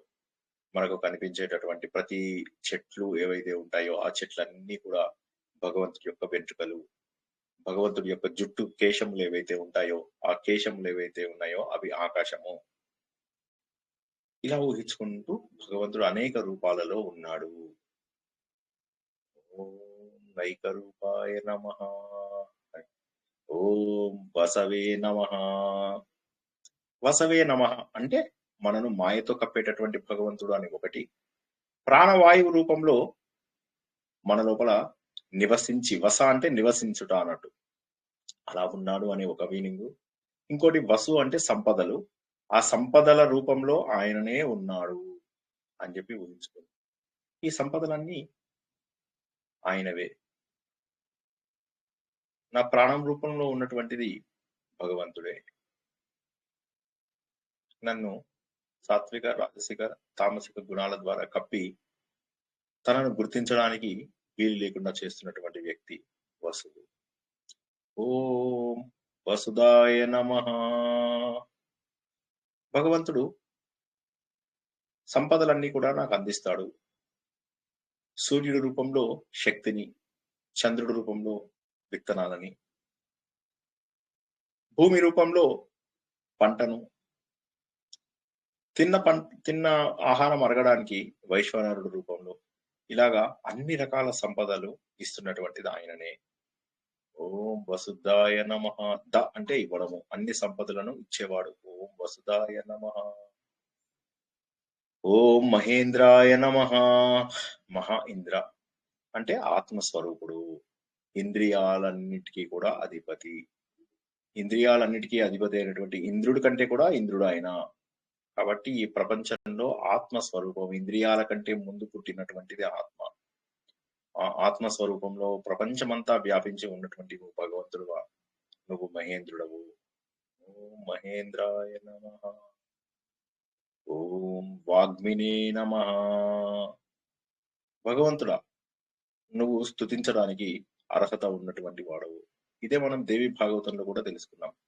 అమ్మ, స్తుతించడానికి నువ్వే ఉన్నావు. నిన్ను మేము స్తుతించడానికి మాకు అర్హత లేకపోవచ్చు, కానీ స్తుతింపబడడానికి నీకు పూర్తి అర్హత ఉన్నది.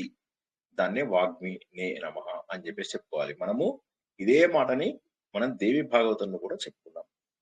ఓం వాగ్మినే నమః. భగవంతుడా, నీ ఎదురుగా మేము నిలబడ్డాము, నిన్ను స్తుతి చేస్తున్నాము, నీకు పూజలు చేస్తున్నాము, అగరబత్తి వెలిగించాము, దీపం వెలిగించాము, నీ విరాట రూపం కనిపిస్తుంది. అలాగనుకోవాలి. ఓం దుర్ధరాయ నమః. భగవంతుడా, నిన్ను పొందడం చాలా కష్టము, కానీ భక్తితో నిన్ను మేము సాధించగలము. నిన్ను స్తుతిస్తూ స్తుతిస్తూ స్తుతిస్తూ ఈ మాయలోంచి మేము బయటపడగలము. మాయ ఇచ్చింది నువ్వే అయినప్పటికీ కూడా మాయను దాటే శక్తి కూడా నువ్వే ఇచ్చావు. నిన్ను చేరుకోవడము కష్టము, కానీ కష్ట సాధ్యము కూడాను. కష్ట సాధ్యమైనటువంటి ఓ భగవంతుడా, నువ్వు దుర్ధరుడవై. ఓం దుర్ధరాయ నమః. ఓం సుభుజాయ నమః. భగవంతుడా, విశాలమైనటువంటి నీ భుజస్కంధములను నేను చూస్తున్నాను. ఈ భుజస్కంధముల పైన ప్రపంచం యొక్క బాధ్యతలన్నీ నువ్వే మోస్తున్నావు. నువ్వు బాధ్యతాయుతమైనటువంటి వ్యక్తివి. దేవతలందరికీ రాజు అయినటువంటి కుమారస్వామివి. నెమలి వాహనం కనిపిస్తుంది, 6 ముఖాలు వేసుకుని నువ్వు వస్తున్నావు. ఇలాగా ఈ నామములు ఏవైతే మనం ఇప్పుడు చెప్పుకున్నామో, ఈ నామములను ఇలాగా ఊహించుకుంటూ చదివితే దేవుడు కళ్ళ ముందు మెదులుతూ ఉంటాడు. ఇప్పుడు ఇలాగ దీన్ని 5 నిమిషాలు చేశాం కదా, దీన్ని ఒక 1 అవర్ చెయ్యండి, ప్రశాంతంగా చెయ్యండి. ఒక వారం రోజులు చేయండి. వేరే పూజలు అవన్నీ ఆపేసేయండి. ఇంకా ఏం తప్పులేదు. అన్ని పూజలు ఆపేసేయండి. అన్ని మీ రెగ్యులర్ గా దేవతార్చనలు అవి కూడా ఆపేయచ్చు. ఏదన్నా గురువు ఇచ్చిన మంత్రాలు లాంటివి ఆపడానికి ఇబ్బంది ఉన్నవి తప్ప మిగతావన్నీ కూడా ఆపేసుకొని చక్కగా ఇలా ఒక్కొక్క పేరు దాని పక్కన దాని లక్షణాన్ని ఊహించుకుంటూ ముందుకెళ్ళండి. చాలా సంతోషంగా ఉంటారు. ఆనందం అనిపిస్తూ ఉంటుంది. భగవంతుడి రూపం తెలుస్తూ ఉన్న కొద్దీ ఎంతో ఆనందం అనిపిస్తూ ఉంటుంది. ఆత్మసుఖము వీడి నీ ఆట కొరకు పాత్ర పోషణ చేసేది సూత్రధారి, విశ్రమించదని పాదం ఆశ్రయించి పరమ కరుణాంతరంగా. జై శ్రీకృష్ణ. ఏమైనా ప్రశ్నలు ఉంటే తీసుకుంటానండి. సార్, దసరా రోజు పాలపిట్టను చూడాలంటారు, అది ఎందుకండి? పాలపిట్ట ప్రత్యేకంగా నాకు కూడా తెలియదు. తెలంగాణలో ఉంది అది సాంప్రదాయం, కానీ నాకు అదే కూడా అంత ఐడియా చాలా లేదు. మంది అంటారు, గుడి దగ్గర నిలబడతాడు, పావలా ఇస్తే చూపిస్తానంటారు. ఇలా చూపించకుండా చూస్తాడు కదా. అర్జునుడు అంటే వాళ్ళ ఒక ఆయుధాలు తీసుకున్నప్పుడు పాలపిట్ట వాళ్ళకి ఎదురయ్యిందట, అందుకు వాళ్ళకి విజయం వచ్చిందని అది అలాగ కంటిన్యూ ఓకే. అవుతుంది అని చెప్తున్నారు కదా రీల్స్ లలో. తెలంగాణలో ఎక్కువ ఉంది, ఇంకా వేరే చోట ఎక్కడా లేదు అది. కానీ నాకు కూడా తెలియదు అది. నేను చాలా సార్లు అనుకున్నాను ఎందుకు అని, కానీ ఇప్పుడు ఆవిడ చెప్తుంటే నాకు కూడా తెలిసింది. జై శ్రీకృష్ణ. ఇంకా ఈ రోజు ఏమన్నా ప్రశ్నలు ఉన్నాయా? ఈ రోజు ప్రతి దానికి అర్థం తెలుసుకుని చక్కగా ప్రశాంతంగా చెయ్యండి. హడావిడిగా నిత్య పూజలు గొడవలతోని ఏం చేయకండి, ఇలా ప్రశాంతంగా కూర్చోండి. ఒక్కొక్క పేరు చదువుతూ ఆ పేరు వెనకాల అర్థం తెలుసుకుంటూ అర్థాన్ని ఊహించుకుంటూ ఇప్పుడు నేను చెప్పినట్టుగా భగవంతుడిని ఊహించుకోండి. మీకు నచ్చిన దేవుణ్ణి ఊహించుకోండి. ఊహించుకుంటూ ఆయనకు పూజ చేస్తున్నట్టుగాను, హారతిస్తున్నట్టుగాను, ఆయన మీ మీద ఇట్లా చేయి పెట్టినట్టుగా కొద్దిసేపు ఊహించుకోండి. లేకపోతే అభయం ఇస్తున్నట్టుగా ఊహించుకోండి. తర్వాత మన అందరిలో వ్యాప్తి చెందినట్టుగా ఊహించుకోండి. తర్వాత వసవే నమః వసవే నమః అన్నప్పుడు మీరు గాలి పీలుస్తున్నప్పుడు ఓకే, ఈ వాయువు భగవంతుడి నుంచి వచ్చినటువంటి వాయువే కదా అని చెప్పి అనుకోండి. నువ్వు ఒక్క రూపంలో లేవు అన్నప్పుడు ఇందాక చెప్పినటువంటి అన్ని రూపాలను తలుచుకోండి. నువ్వు పెద్ద రూపము అన్నప్పుడు ఈ యజ్ఞవరాహము, ఈ విశ్వరూపాలు ఇవన్నీ తలుచుకోండి. ఈ విధంగా చేస్తుంటే ఏమవుతుందంటే ఈ పేర్లను మీరు మర్చిపోరు. నంబర్ 1. నంబర్ 2 ఏంటంటే చక్కటి ధ్యానం కుదురుతుంది. సో అలా తప్పకుండా అందరూ ప్రాక్టీస్ చేయండి. ఓకేనా సార్? రుద్రంలో కూడా అరూపాయచ బహురూపాయచ అనే ఉంటుంది. అవును, అలాగే ఇప్పుడు మీరు చెప్పినట్టు చిన్నవాడవడం పెద్దవాడవడం అష్టసిద్ధులు, లఘిమ గరిమ. అవును, అవును, కరెక్ట్. అండ్ ఇంకొకటి ఏంటంటే శంకరుడు పూర్వకాలం లోపల మనకేంటంటే ఆయన అరూప రూపం ఎందుకు ఇచ్చారు అంటే, దేవుడికి రూపం లేదు కాబట్టి ఆ రూపం ఇచ్చారు. రూపం అంటే ఏంటి? కాళ్ళు చేతులు ఇవన్నీ పెట్టడం. కానీ అవన్నీ లేకుండా, కరచరణాదులు ఏవి లేకుండా ఒక చిన్న లింగ రూపం లోపల ఒక సర్క్యులర్ ఫామ్ లోపల పెట్టడం అనేటటువంటిది ఒక రూపం. సో కాబట్టి శంకరుడిది అరూప రూపము అని చెప్పేసి అలా చక్కగా దాన్ని మనము పూజిస్తూ ఉంటాము. అంటే భగవంతుడు చిన్న అణువు నుంచి మొదలెట్టి బ్రహ్మాండం వరకు కూడా వ్యాప్తి చెందినటువంటి వాడు. ఆ వ్యాప్తి చెందినటువంటి వాడిని ఇవాళ చెప్పుకున్నటువంటి లక్షణాల ద్వారా పెద్ద భుజాలు ఉన్నాయి అంటే ఓకే, ఆయన అన్ని బాధ్యతలు చేసేటటువంటిది ఆయనే. బాధ్యతలు ఏముంటాయి భగవంతుడికి? సృష్టి స్థితి లయ లాంటి బాధ్యతలు ఉంటాయి. ఈ జీవులందరి యొక్క కర్మ సిద్ధాంతము ప్రకారంగా వాళ్ళకు జన్మలు ఇవ్వడము, జన్మలు ఇచ్చిన తర్వాత అన్ని చక్కగా జరిగేలాగా చూసుకోవాలి. అందులోపల సాధన చేసిన వాళ్ళకి ఈ కర్మ సిద్ధాంతంతో సంబంధం లేనటువంటి మోక్షాన్ని ఇవ్వాలి. ఇలా ఊహించుకుంటూ దుర్ధరాయ నమః అన్నప్పుడు ఓకే, భగవంతుడు చేరుకోవడం కష్టము కానీ నేను భక్తితోటి చేరుకోగలను. అలాగా మెల్లమెల్లగా కొద్దిగా అలవాటు చేసుకున్నానంటే ఎంత ఆనందం అనిపిస్తుంది తెలుసా? అంటే ఫుల్ గా ఒక 1 అవర్ పాటు ఇదే చేస్తే మీకు నిజంగా దేవుడు కనిపించాలని అనిపిస్తుంది. జై శ్రీకృష్ణ. ఇంకేమైనా ప్రశ్నలు ఉంటే అడగండి, లేకపోతే ఇవాళ ముగించుకుందాం. రేపు మనకు 2 ప్రవచనాలు ఉంటాయి. మధ్యాహ్నం 3 గంటలకేమో మనకు మణిద్వీప వర్ణన లోపల 8 ప్రాకారాలు తెలుసుకుంటాం. 8 ప్రాకారాలు ఎందుకు అనేది మీకు కొంతమంది గెస్ట్ చేయగలుగుతారు. 8 ప్రాకారాలు ఒకే రోజు నాడు తెలుసుకుంటాం. సో దానికి కూడా కారణము కొంత ధ్యానానికి సంబంధించిందే. సో గెస్ట్ చేయగలుగుతారు మీరంతా. సో ఆ 8 ప్రాకారాలు రేపు తెలుసుకుంటాం. ఏమిటి ఆ 8 ప్రాకారాలు అంటే? 8 ప్రాకారాలు అంటే ఏంటి? 8 లేయర్స్ దాటి వెళ్ళాలి దేవుడిని. ధ్యానానికి సంబంధించిన నియమాలు ఏంటాయి సార్? నియమాలా సార్? చక్రాలు ఉంటాయి కదా సార్, షట్ చక్రాలు ప్లస్ అష్టాంగ నియమాలు. యమ నియమాలు అనుకుంటారు. యమ నియమాలు ఫస్ట్ 2, అష్టాంగ నియమాలు అది. యమ నియమ, ఆసన, ప్రాణాయామ, ప్రత్యాహార, ధారణ, ధ్యాన, 8 నియమాలు అష్టాంగ నియమాలు అని ధ్యానానికి సంబంధించిన నియమాలు. రైట్, అవి అందులోపల మనము తెలుసుకునే అవకాశం ఉంది. సో 8 ప్రాకారాలు చక్కగా తెలుసుకుంటాం. ఏంటి ఆ ప్రాకారాలు? అందులో ఋతువులు అంటే మీనింగ్ ఏంటి? ఓకే, ఇవన్నీ కూడా చక్కగా తెలుసుకుంటాము. సో అది సాయంత్రము యథావిధిగా మనకు అర్జునుడు వచ్చేసాడు, తన శక్తి అంతా చూపించాడు. ఇంకా ఏం జరిగింది అవన్నీ కూడా తెలుసుకుంటాము. కొన్ని తత్వానికి సంబంధించిన ఉన్నాయి, కొన్ని కథలు ఉన్నాయి. సో చూద్దాం. నా ఓపికను బట్టి తత్వం చెప్పాలంటే తత్వం చెప్పుకుందాం. మార్కండేయ మహర్షి గొప్ప తత్వాలు నేర్పిస్తాడు, అదైనా తెలుసుకుందాము. లేదా కథలు, దుర్యోధనుడికి జరిగినటువంటి పరాభవము, యక్ష ప్రశ్నలు, ఇటువంటివన్నీ కూడా మనము తెలుసుకునేటటువంటి అవకాశం ఉంది. అరణ్య పర్వము మహోన్నతమైనటువంటిది. అరణ్య పర్వము, శాంతి పర్వము, అనుశాసనిక పర్వము, ఈ 3 అత్యంత ఉన్నతమైనటువంటి స్థానాన్ని ఉంచుకున్నాయి అన్నమాట మన హిందూ మన మహాభారతంలో, సంపూర్ణ మహాభారతంలో. అందులో అద్భుతమైన అరణ్య పర్వాన్ని మనము రేపు రాత్రి 9 గంటలకు, మళ్ళొకసారి చెప్తున్నాం, మధ్యాహ్నం 3 గంటలకి మణిద్వీపం లోపల 8 ప్రాకారాలు. సాధకుడి యొక్క ప్రయాణం ఎలా ఉంది, ఎందుకు ఒక్కొక్క చోట ఏమేమి ఉన్నారు, ఋతువులు ఎందుకు వచ్చాయి, ఆ ఋతువుల యొక్క వివరణ, ఇవన్నీ కూడా చాలా అద్భుతమైనటువంటి వివరణ. మణిద్వీపం అనేటటువంటిది చాలా మధురమైనటువంటి ఇది. మిగతా వాటిలాగా కష్టమైనది కాదు. Manidweepam is very simple.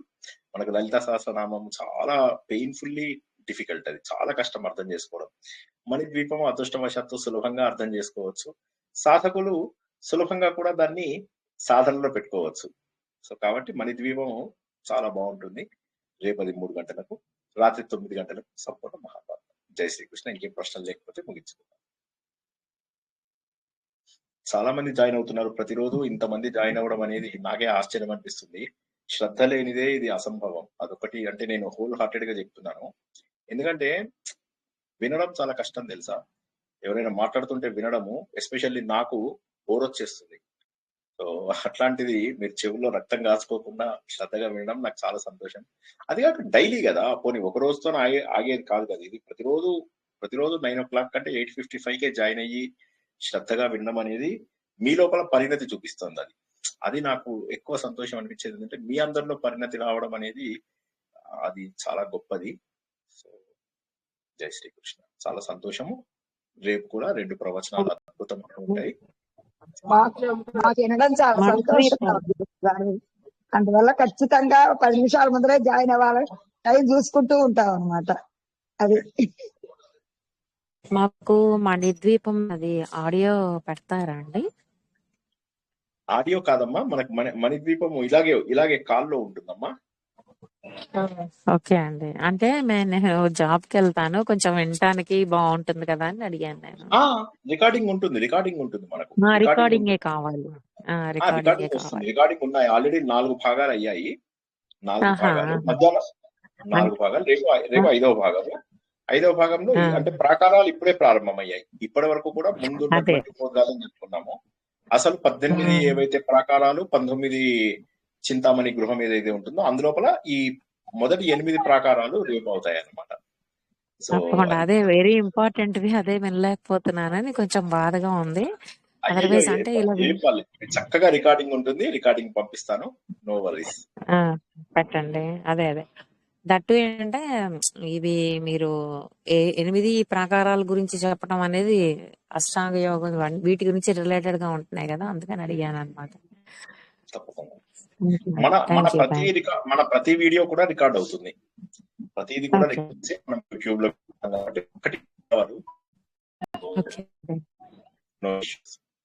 Okay.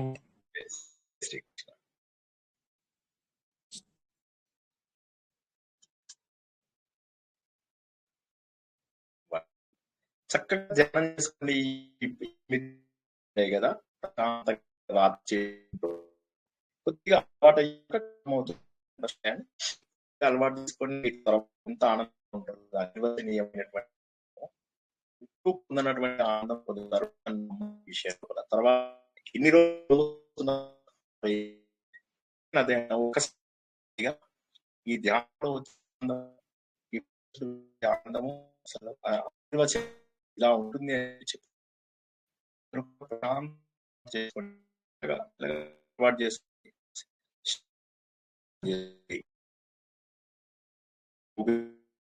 చేసుకోండి. ప్రాణాయామం వచ్చిన వాళ్ళు, ఇది వచ్చిన వాళ్ళు, అనులోమ విలోమ ప్రాణాయామం వచ్చిన వాళ్ళు అది ముందు చేసుకోండి. నాడీ శుద్ధి అంటారు, నాడీ శోధన అంటారు. అది కూడా చేసుకుని కూర్చుంటే ఇంకా మంచిది. అవి రాని వాళ్ళు కూర్చోండి, సోఫా మీద కూర్చోండి, నేల మీద కూర్చోండి. మీకు కదలకుండా ఉండడానికి కన్వీనియంట్ ప్లేస్ లో కూర్చొని చక్కగా చేసుకోండి. దేవుడి దగ్గరే కూర్చోవాలని ఏం లేదు. ఎక్కడున్నా దేవుడు అన్ని చోట్ల ఉన్నాడు. తప్పకుండా చేసుకోండి. ఓకేనా? అందరూ కూడా ఆలోచన ద్వారా భగవంతుడికి దగ్గరవుతారని, ధ్యాన పద్ధతులను వీలైనంతగా ఈ వారం రోజుల పాటు ఇవే ఈ 8-9 నామాలనే చక్కగా చదువుతూ అందులోపల భగవంతుణ్ణి ముద్రించుకుంటారని, ఆ తర్వాత భగవంతుణ్ణి అంతర్ముఖంగా తీసుకొస్తూ అంతర్ముఖులు అవుతారని, ఎవరిలో ఉన్న దైవత్వాన్ని వారు గుర్తిస్తారని ఆశిస్తూ ఈరోజు ప్రవచనాన్ని ఇక్కడికి ముగించుకుందాం. పునర్దర్శనం రేపు మధ్యాహ్నం 3 గంటలకు. జై శ్రీకృష్ణ. అందరికీ శుభాకాంక్షలు. జై శ్రీకృష్ణ సార్. జై శ్రీకృష్ణ సార్. జై శ్రీకృష్ణ సార్. అంటే మేము ఏదో ట్రాన్స్ఫర్కి వెళ్ళిపోతున్నట్టుగా, నిజంగా భగవంతుడి దగ్గరికి వెళ్ళిపోతున్నామా అన్న ఆ ఆలోచన చాలా అద్భుతంగా ఉందన్నమాట. మీరు వాళ్ళు చెప్తున్నారు కదా, అలా వెళ్ళిపోతున్నాం అనమాట అమ్మవారి దగ్గరికి, అయ్యవారి దగ్గరికి. నాకు నిజంగా రేపు కనుక ఏమాత్రం అవకాశం. తప్పకుండా. జై శ్రీకృష్ణ. జై శ్రీకృష్ణ.